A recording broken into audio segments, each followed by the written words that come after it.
Let the torch of freedom burn.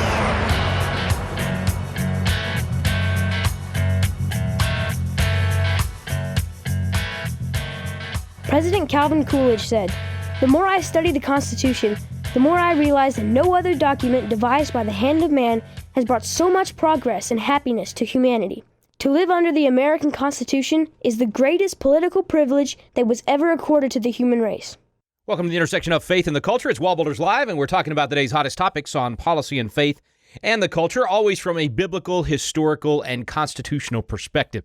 We're here with David Barton, America's premier historian and our founder at WallBuilders. Tim Barton's with us, national speaker and pastor and president of WallBuilders. And I'm Rick Green, a former Texas legislator and America's Constitution coach. Check us out at wallbuilderslive.com. That's where you can get archives of the program from the last few weeks.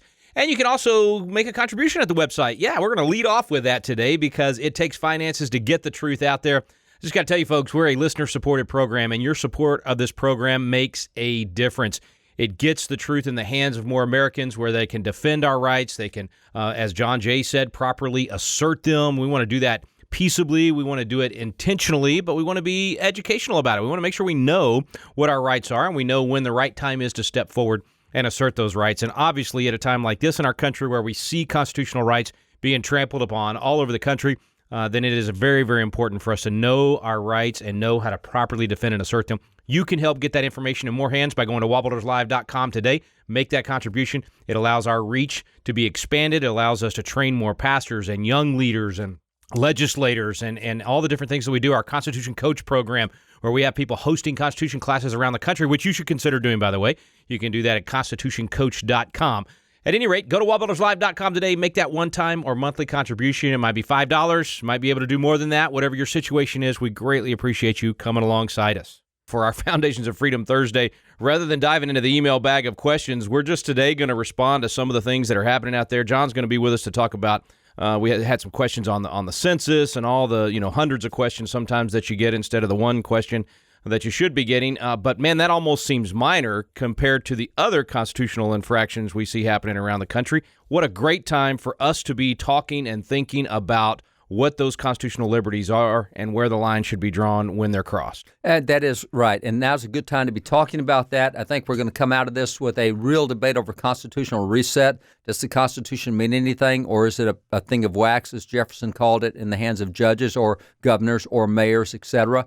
And by the way, on the census, I thought that was a really good question. Out of the mailbag or the electronic mailbag came the question is, the census stuff that's out there, what are we required by law to answer? And I thought that was a great question, because what I've seen on the census this time as compared to 10 years ago, man, it was the most intrusive document ever. And this one's not quite as intrusive, but there's still a lot of information I really don't want to give about my household, and I'm not sure the government needs it, and I don't want to give it. So, what is the constitutional line? But, Rick, back to your question, I was listening even on talk radio this morning of people going through what they're seeing as constitutional violations in their communities. And real easy stuff. We're now seeing the right of the people to petition government for redress of grievances or getting arrested to show up and petition government. That's a guaranteed First Amendment right. Even when they're practicing social distancing. That's right. Even if they're in their cars, right? So Yeah, following the CDC standards, you still have governors saying, nope, round them all up, arrest them. And so if you can't protest in that regard, they would say, well, just email us, just call us, which of course, an email and a call, they're not responding to. And that would seem to leave you, if you're in this frustrated position, well, what else am I supposed to do? I'm going to show up and let them know, but I'm still going to be smart. I'm still going to be safe. I'm going to social distance in the midst of this, but I'm going to let my voice be heard, and you get arrested for this?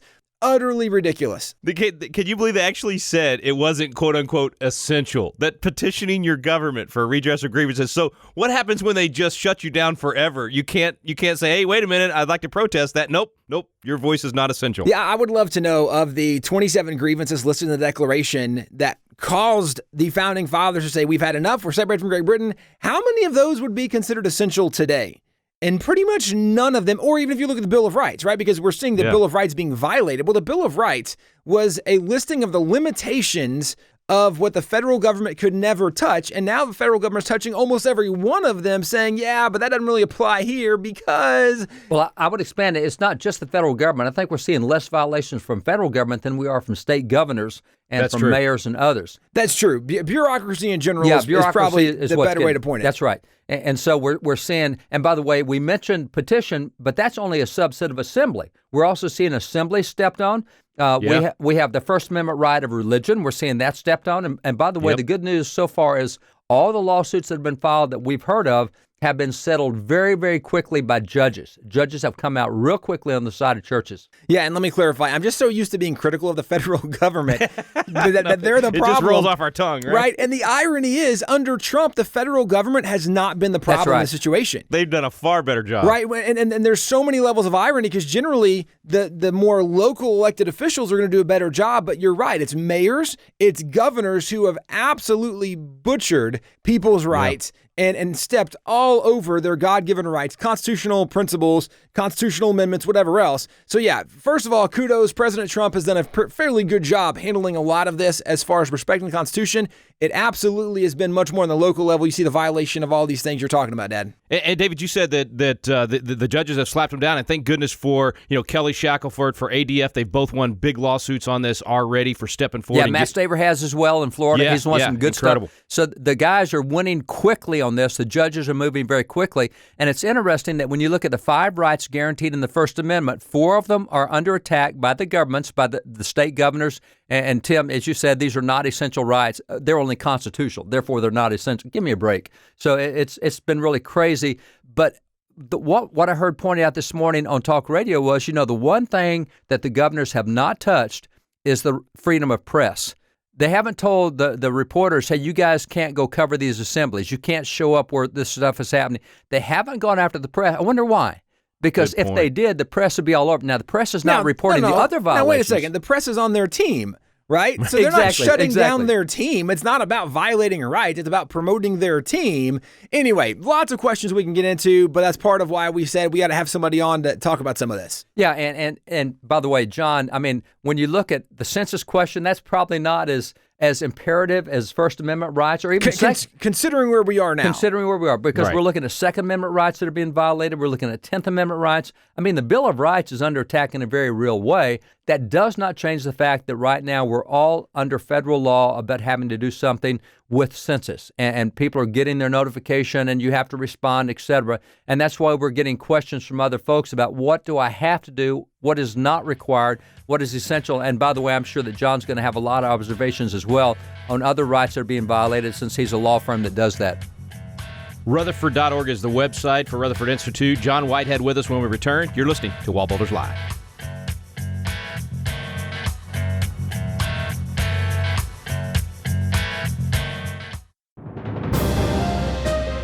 Hey friends, Rick Green here, and I want to invite you to join us live every Monday, Wednesday, and Friday afternoon for a crash course on history and the Constitution. We're going to take you to some incredible places in American history and bring that history to life, tell you the story of America, rediscover the roots of what made America great in the first place. And we're going to have live conversations and questions with it. All the different folks that starred in Chasing American Legends, they're going to join us throughout the series. David Barton will be there live on one of our programs, Tim Barton on another one. We've got Dr. Alveda King coming in, Brad Stein. It's going to be a wonderful, wonderful time. You can sign up right now at patriotacademy.com. It is entirely free if you are a member of a state homeschool association anywhere in the country. And if not, you need to join anyway. Right now, everybody's schooling from home, whether it's yourself and your whole family or maybe just you by yourself. Either way, get signed up. And if you're not a member of an association, we still have ways for you to sign up. But we'd love to have you join us for this every Monday, Wednesday, and Friday afternoon. It's going to be a great time of history and government and learning what we can do to be citizens. It'll bring history to life. It's going to be fun and entertaining, and it's going to be live, and we expect to see you there. Check it out at patriotacademy.com. Samuel Adams said, "The liberties of our country and the freedom of our civil constitution are worth defending against all hazards, and it is our duty to defend them against all attacks." Welcome back to WallBuilders Live. Thanks for staying with us. Good to have John Whitehead back with us. He's got a great article over at the Rutherford Institute's website today. It's called Draconian, it was from last week actually, Draconian Lockdown Powers a slippery slope from hand washing to house arrest. John, always good to have you, man. Thanks for what you do and appreciate your time today. Hey, thank you, sir. So, listen, you guys, you've been watching this from the beginning, I'm sure appalled at the things that are happening and the orders from the governors, the local, it's just all over the place, and you can't even keep up with all of the ridiculous measures, one of which we would have spent weeks talking about a year ago, and now there's just literally hundreds of violations of the Constitution. How are you kind of keeping up with all this, and what are you advising folks to do? Oh, yeah. I keep up with. People should go to our website at rutherford.org, and read our articles that I post and write. But what is basically being said now is the government can overrule any kind of rights. And if you would pull Thomas Jefferson up from the grave, who wrote the Declaration of Independence, who said that we had inalienable rights, which means rights. The word inalienable means you can't transfer it to anybody. You always have those rights. And what the government's saying right now, they can suspend your rights. Policemen have been going up to people in some cities when they're just protesting in front of a building, even though they're doing social distancing, and telling them they don't have a right to be out there. Go read the First Amendment. It says you have a right to, gather together peacefully and petition the government for a redress of grievances. But, yeah, I would say that what I've seen for many, many years now, I've seen this coming, is in the schools today, the kids don't learn the Constitution. They don't read the Declaration of Independence. I talk to law students. They can't tell me what's in the Bill of Rights. They don't even study that in law school in many places. Yeah. So we're having a populace that's coming into being, especially the younger generation. They don't know what rights are. They don't have any. They've not been taught that. They believe that the government is the entity that gives you rights. But listen, folks, go back and read it.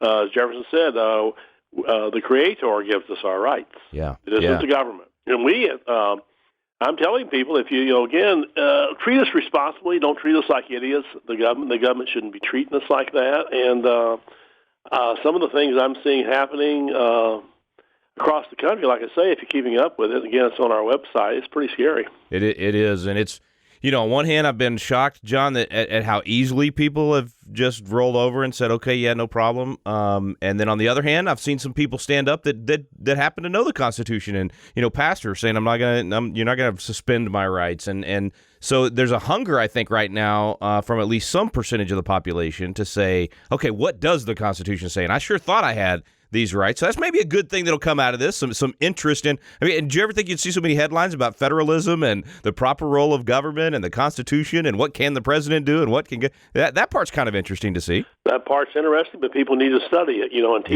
telling people right now, if you got your kids home now, boy, what a great time to teach them the Constitution. We have a Bill of Rights card. You can email us or call us. We'll be glad to send you a copy, and it goes through the Bill of Rights. It's a pamphlet. Teach your kids at home. Let's come out of this stronger. That's right. I like to say, let's come out of this stronger in terms of our freedom principles. But to do that, you need to know what the freedom principles are. You have a right to speak freely. You have a right to own a weapon. You have a right to keep government soldiers out of your homes. That's the Third Amendment. The Fourth Amendment, you have a right to be free of unreasonable searches and seizures. And those are all, by the way, rights that are given to us by the Creator. Which means the government really can't override that unless we just back up and say, okay, you can do it. Even that basic concept, I remember in law school, people often would talk about the Bill of Rights giving us those rights. And in fact, you're exactly right. God gives us the rights. The whole point of the Bill of Rights is the government is instituted to protect those rights. So the Bill of Rights is to say, hey, these are things government can't touch. And these are things that God gave you, and our job's actually to protect them for you. Yes, and it's the citizen's job. I tell people, when you read the Constitution, it starts with three words. We the people. We are the government. Yeah. The president, the governors, the people sitting there and saying there are whatever they are, state governors or whatever, they are our representatives. I'm pretty sure we call them emperors now. Yeah, they basically act like emperors. Yeah. Many of them do. Yeah, they say we're getting shut down. Listen, you have 80,000 SWAT team raids occurring in America now. 80% of the SWAT team raids where they're crashing through doors and people are getting killed. Used to be for mere warrant service. That's the kind of thing that the Founding Fathers warned us against. We're seeing that happen all across the country. And you know something? The mainstream media is not reporting those things. That's right. Those are the things I'm writing about, trying to get out there and say, wake up, people. Yeah. Yeah, Rutherford.org is the website where you can read it. I got to ask you, John, if somebody friend of yours calls you right now and says, okay, John, when is enough, and when do we do civil disobedience, and what's the peaceful way to do that? What's the proper, what do you tell people right now? Well, listen, civil disobedience comes with certain penalties. You might get arrested and all that. But, if you know me, over 40 years, I've been defending all kinds of people that have done that. We're assisting some Amish people now that are meeting in their communities, and the police are saying they can't meet in their communities, and that's where they live. It's getting a little nutty. But again, I'm telling people, listen, if you think you have a right, then stand your ground, and if we can help, we'll be glad to help. But that's how you build rights. That's how you maintain freedom, standing for them, sitting back, and again, as I detailed in some of my most recent books about Nazi Germany, the key people with Hitler said, all you got to do is make people afraid, and you can control them. They give away their rights. And I'm telling people, let's come out of this stronger, not weaker. Amen. Yeah, I think you're exactly right. I think we have a chance to do that, and hopefully the wake-up call helps us to do that. This almost seems trivial to go to this at this point after all the rights that are being violated right now, but I got to ask you about the census, because we've gotten several questions from folks on this, and how much information do they have to give when the census comes in. I actually did mine the other day online, and I had to hit submit like 3 times on each page without answering all of the questions. I gave them basically my name and how many live in the house, and that was it. I didn't give my kids all of their information. So I'm wondering if I did it the right way, and wondering what your thoughts are on that. Yeah, I think if you believe your rights, I mean, they're asking questions like, does your household members stay elsewhere? What is the next member of your household's name? All the Constitution requires in Article 1 is a count every 10 years of people. That's it. It doesn't require you to give over a bunch of information. And what I'm telling people, if you don't like it, then don't submit it and see what happens, And again, they have trouble dealing with that. The American Community Survey, which is like a census, they're sending all over the country asking detailed questions about people. They claim it's the census, but it's not. And we're helping people basically. We have a letter, by the way, that if people contact us, we can send to the Census Bureau telling them to back off. Oh, wow. Yeah. And that's at Rutherford.org. Rutherford.org. And of course, the count's important. You want to get good representation in Congress. That's what the whole count's really for, is to determine how many people you get. What they're doing now is they're counting all this information. They work with private corporations, and the government actually gives it over to some of the private corporations, and you're getting these pictures on your phone and elsewhere. That's where it's coming from. So give them the number in your house. That's the one thing that the Constitution calls for when it comes to the census, and that's so that they can apportion Congress correctly. John, you always have such great information. Again, the website, Rutherford.org. This is a time to get educated on these things. Great articles there to get educated on. And what'd you call the Bill of Rights handout that you got? There's a Bill of Rights pamphlet and a Bill of Rights card, which just has our Bill of Rights pamphlet actually has an explanation of each of the first 10 amendments. It's a good one. Excellent. All at Rutherford.org. John Whitehead, keep up the great work. We'll get you back again soon. Thank you, sir. Stay with us, folks. Be right back with David and Tim Barton.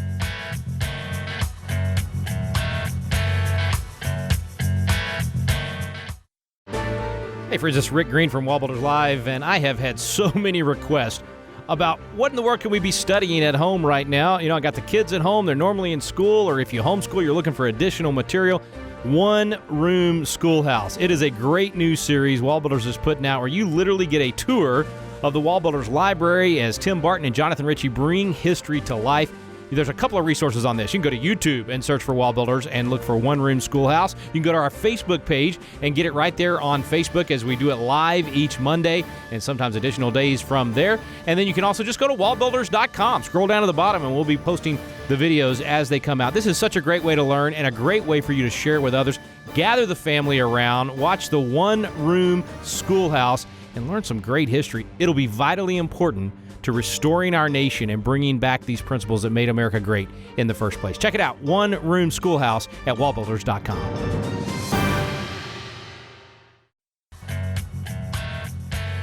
Thomas Jefferson said, "The constitutions of most of our states and of the United States assert that all power is inherent in the people, that they may exercise it by themselves, that is their right and duty, to be at all times armed, and that they are entitled to freedom of person, freedom of religion, freedom of property, and freedom of press.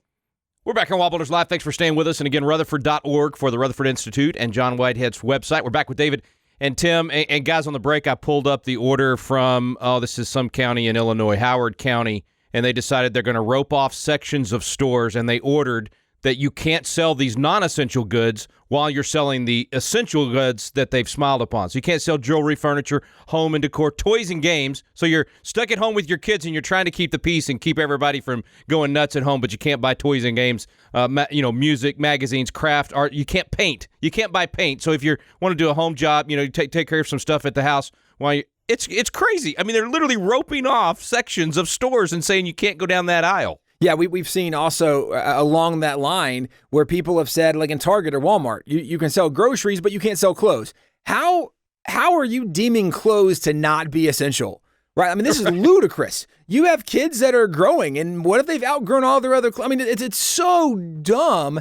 And the way that we are now deeming essential, this is the danger of a culture where truth is relative or subjective. Well, to me, this is what that means, because a really good argument could be made that nobody should have lost their job over non-essential because everybody providing for themselves and their family is essential. Well, let me take that for a minute, Tim, because Rick, you and John were talking earlier about the Declaration of Independence and that we have inalienable rights, et cetera.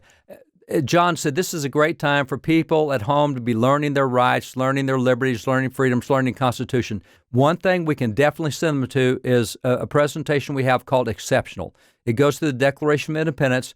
There are 6 principles for government, and if you know what those 6 principles are, you can judge everything going on right now by those principles. But the first 3 are of interest. Well, actually, the first one is there is an absolute moral right and wrong, but beyond that, there is a creator. The creator gives inalienable rights, and government exists to protect those rights. When you go back and look at the writings of the Founding Fathers, the same Founding Fathers who told us that we had an inalienable right to life and liberty and self-defense and religion, etc., also said there is an inalienable right to earn your own living. That is a guaranteed right, and government exists to protect the right to earn your own living. And right now, they're taking livings away from people. This is a real problem if you understand the purpose of government. So part of what's going on right now is a big debate over how much should government be allowed to do. Well, we should allow them to do what the Declaration and Constitution allows them to do, which is not take our livings away. And I would also point out there's a lot of intellectual dishonest arguments when people say, yeah, wait a second, but if government is trying to protect life, and I'm saying dishonest, it's going to be dishonest in a second with where they take the argument, because initially, right, if the government's primary purpose is to protect the rights of people, and we would argue the first of the inalienable rights is the right to life, then you could argue, no, government does have a job in an effort to protect life. If there is a pandemic that's going to kill millions of Americans, well, that was initially some of the thought, some of the rumor, which I think it's interesting. One of the things that John Whitehead pointed out was that during Hitler's time, some of his people said, look, you make them afraid and you can control them. You can take all their rights and they won't even mind giving them up because they're afraid. Something could be said about what the media has done and some of what's been portrayed and some of this fear. The numbers simply haven't borne out to the millions of death that was initially portrayed. And so at some point you have to think, okay, well then let's pull some of this weight off, that government shouldn't be so intrusive. And this is where there's this double standard of saying, now wait a second. If we're going to protect life, then why don't we say you also can't drive cars? And here's where the crazy double standard is, because they're saying, no, we have to be intrusive to protect life. Well, think of all the other things that we do that are more dangerous than this pandemic has been, right? I mean, arguably, you see more people die every year from things that we would never let the government tell us no. You're more likely at this point, I would think, right? And there's probably statisticians out there who are doing the numbers. I haven't done this, but we know dying in vehicles. And let me interrupt just for a second, Tim, to put that in perspective, because as you said, there's numbers and people saying, well, auto accidents aren't as high. No, get rid of the fear. And we know that right now the numbers are that in 39 of the states, there are 11 deaths per every 1 million people in the state. 11 deaths per million. That's really low. That means in Wyoming, that would be an average of like 6 or 7 deaths. I mean, they've had more than that, but they have more than that from accidents and other things. So what you're saying is not excessive. I mean, that's what the numbers bear out, Tim. Well, and this is the point, right? Because where the double standard is there's people are saying, no, the government should close us down because if we can save one life, it's worth it. Well, if the argument is it's worth it to save one life, then there's a lot of other things that there's freedoms we would never give up right? The freedom to drive a car in an effort to save one life. And it's not because we're not pro-life. I want to save life. But this is where we have to ask the question of how far do we let the government go in controlling and dictating narratives and taking away rights in an effort to, I would say, hypocritically save one life. So with all those rights, the question really was about the census. And so what John said is exactly right. The Constitution requires a numbering of the people. If you don't want to fill out the rest of the census, that's fine. If it doesn't bother you, go for it. But go to his website, and they do have the letter that you can send to the Census Bureau that says, hey, here's what's constitutionally required. I am going to comply with the Constitution, and here's what I'm giving you. So that's a good position to take constitutionally if your conscience lets you go there. If you want to do the whole census, that's up to you. But that's a great answer from John Whitehead about what the Constitution actually does require. We are out of time for today, folks, but check us out at WallBuildersLive.com. You can get more programming there and also a lot of great opportunities to be a part of the solution, restoring America's constitutional republic. If you're curious about the constitutionality of these quarantines and actions by governors and local leaders across the country, right there at WallBuildersLive.com, there's a video series that you can watch that very quickly get up to speed on what's being done right, what's being done wrong, at least according to the Constitution and according to our history. Check it out there at WallBuildersLive.com. Lastly, be thinking about joining us. We're going to be having that crash course on history and government, and it's for people that have been homeschooling forever, people that have been thrown into this and are now schooling from home for the first time in their lives. And frankly, even if you don't have kids at home, you can join us. It's going to be fun. We're going to have every afternoon, Monday through Wednesday, an opportunity to come on live, to bring history to life for you, have special guests in real time that you can ask questions. Check it all out at patriotacademy.com and sign up for that crash course. Thanks so much for listening. You've been listening to WallBuilders Live. President Thomas Jefferson said, "I know no safe depository of the ultimate powers of the society, but the people themselves. And if we think them not enlightened enough to exercise their control with a wholesome discretion, the remedy is not to take it from them, but to inform their discretion by education. This is the true corrective of abuses of constitutional power." We stand undivided.